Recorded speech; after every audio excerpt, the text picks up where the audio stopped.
años, psicóloga, todos los hombres, según ella, tenían un problema. Eran distantes, eran inmaduros, eran todo lo que ella buscaba.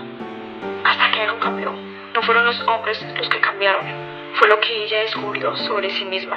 Y ese descubrimiento la asustó más que cualquier ruptura. Se llamaba Elena. Cuando Elena se enamoraba, pasaba algo claro, y es que los primeros meses eran, no sé cómo describirlo, fáciles. Amanecía pensando en la persona, se dormía pensando en la persona, el mundo se reducía y eso se sentía bien, eso se sentía como significado. Pero luego llegaba el mes 3 y las cosas cambiaban, su pareja empezaba a mostrarse y no la versión mejorada, la versión real. Mencionaba inseguridades, hablaba de fracasos, a veces se enojaba, otras veces tenía miedo y Elena sentía algo, una especie de apatía, como si algo dentro se desconectara. Ella, siendo psicóloga, sabía lo que estaba pasando, sabía que esto era normal, que la química inicial siempre bajaba, que el amor real empieza cuando la magia termina, pero saber y hacer son cosas diferentes. Cuando su última pareja le dijo, creo que no has estado aquí en semanas, parece que ya no te importa, Elena no tuvo que pensar la respuesta, simplemente salió. Y no fue una pelea, fue una rendición silenciosa, una aceptación de que esto se terminaba. Una semana después, Elena bloqueó el número. Una semana después, Elena ya estaba hablando con alguien más, alguien que reavivaba las mariposas, alguien que era una promesa, una fantasía y un comienzo. Todo volvía a empezar. Aquí es donde la mayoría de la gente dice, Elena necesita terapia. Pero espera, hay algo que Elena no sabía todavía, hay algo que todos pasamos por alto, algo que está sucediendo debajo, algo que casi nadie quiere mirar. Y para entenderlo, necesito contarte sobre otra persona. Ahora te voy a contar sobre Marta. Tiene 45 años, lleva 18 años casada con la misma persona. Cuando Marta y David se conocieron, fue bueno, nada especial, un amigo común, una cena, y David fue amable, nada más. Marta no pensó, este es el hombre de mi vida. Ella pensó, es agradable, nos podríamos ver de nuevo. Y lo hicieron. Meses después había algo, no pasión, era más como comodidad, confianza y la sensación de que podía estar en silencio con esta persona. Y eso estaba bien. El primer año no fue extraordinario, fue una relación, fines de semana en el cine, discusiones sobre dinero, sexo que a veces funcionaba, a veces no. Marta se preguntaba, ¿es esto todo? ¿Siempre va a ser así de tranquilo? Y en la mayoría de las películas, esa es la señal. Esa es la señal de que algo está mal, que tienes que irte, que tienes que buscar a alguien más. Pero entonces llegó el año 5 y David tuvo un fracaso laboral muy importante. Se hundió durante semanas, no hablaba y Marta veía que algo lo estaba quebrando. Y ella tuvo una opción, igual que Elena. Podía quedarse y descubrir qué estaba pasando o podría irse, buscar a alguien cuya vida fuera más fácil, alguien sin este tipo de grietas. Marta se quedó, pero no porque fuera noble, se quedó porque, no sé, porque decidió quedarse.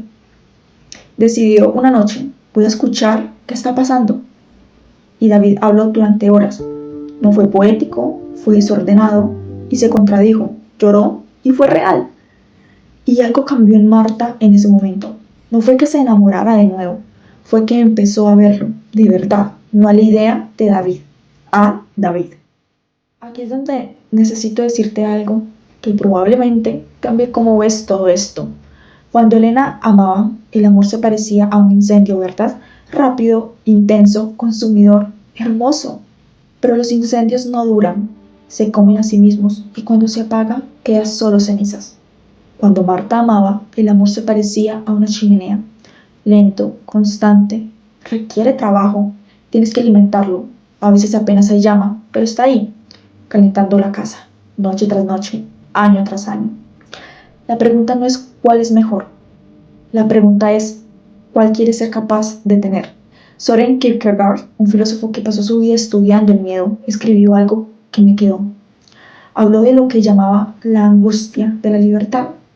No es la angustia de estar obligado, es la angustia de saber que podrías no hacerlo, que la elección es tuya.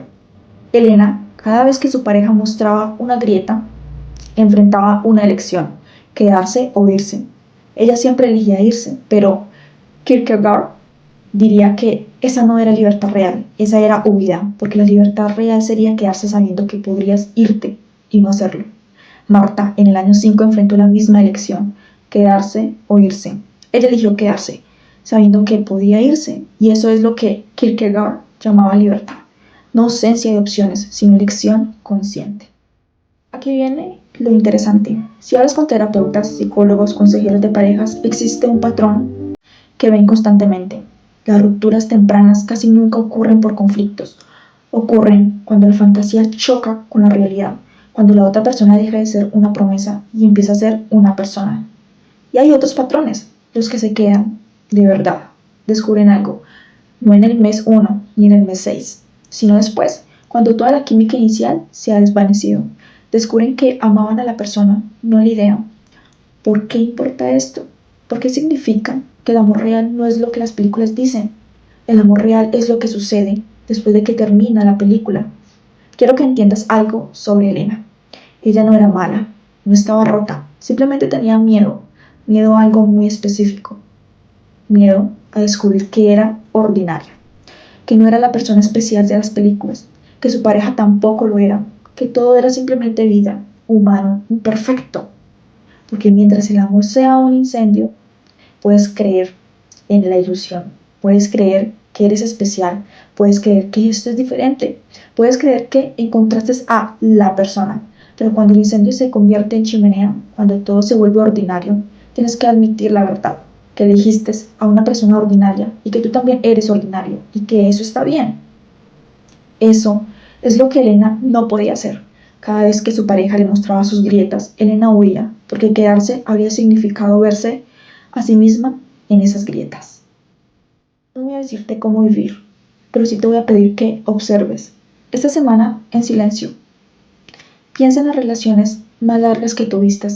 ¿Qué pasó en el mes 4 o 5? ¿Fue cuando dejó de sentirse mágico? ¿Y qué hiciste?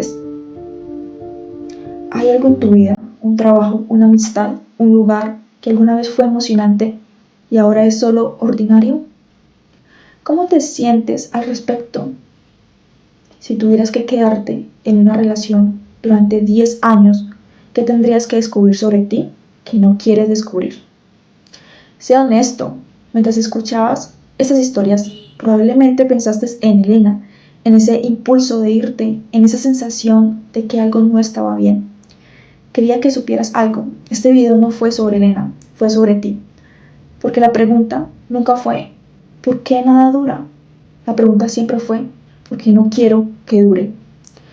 ¿Qué estoy evitando descubrir? ¿De quién estoy realmente huyendo? Esta historia se cierra, pero el tuyo apenas comienza.